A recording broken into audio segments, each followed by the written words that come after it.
A sudden shakeup to the North Dakota Boys State Soccer Tournament just days before they kicked off. According to releases from West Fargo Public Schools and the North Dakota High School Activities Association, Cheyenne Mustangs will be missing the tournament this year after it was discovered that a member of their roster wasn't eligible.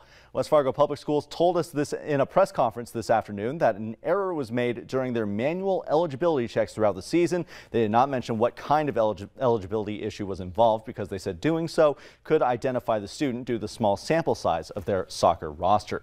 Due to this error, each and every one of their games from the season was ruled a forfeit since the ineligible athlete was involved, which is mandated by NDHSAA bylaws.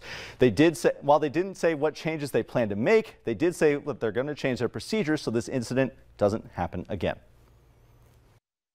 Errors are unfortunately possible in both the initial data entry and in the ongoing monitoring of that data. While this error happened at Cheyenne High School, this could have easily occurred at any of our high schools. I'm confident that there are ways that we can automate the eligibility monitoring process to ensure that issues are caught in a timely fashion with as little impact to learners as possible. It's also worth noting that we were not allowed to ask any questions about the incident during this press conference. The Mustangs were originally set to be the second seed coming out of the East. It will now be Davies, West Fargo, Red River, and Fargo-Shanley representing the EDC when the tournament starts on Thursday. A pretty big blow, especially to the seniors on that roster who will now end the year without any tournament action. Yes, so you always think about the seniors and all the kids and their parents too. Gosh. And they did emphasize numerous times during the press conference how sorry they are to the students involved. All right, thanks, Devin. Hutch joins us now with the last look at the forecast. Hutch.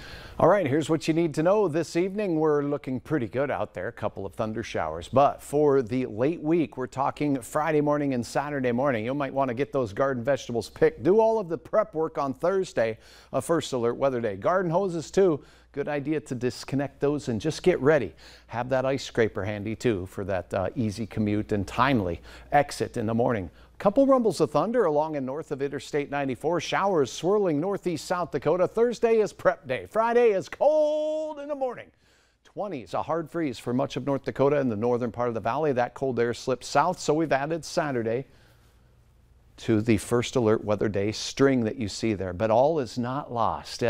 Cold is going to take hold. There's not going to be much kinetic energy in the air from Thursday through Saturday, but it gets a lot better, and we're going to kiss 70 degrees again by Tuesday of next week. So, yep, get your veggies ready to go. Put blankets on the peas and carrots. Yes. Such a vegetable guy. Yeah. I'll see it.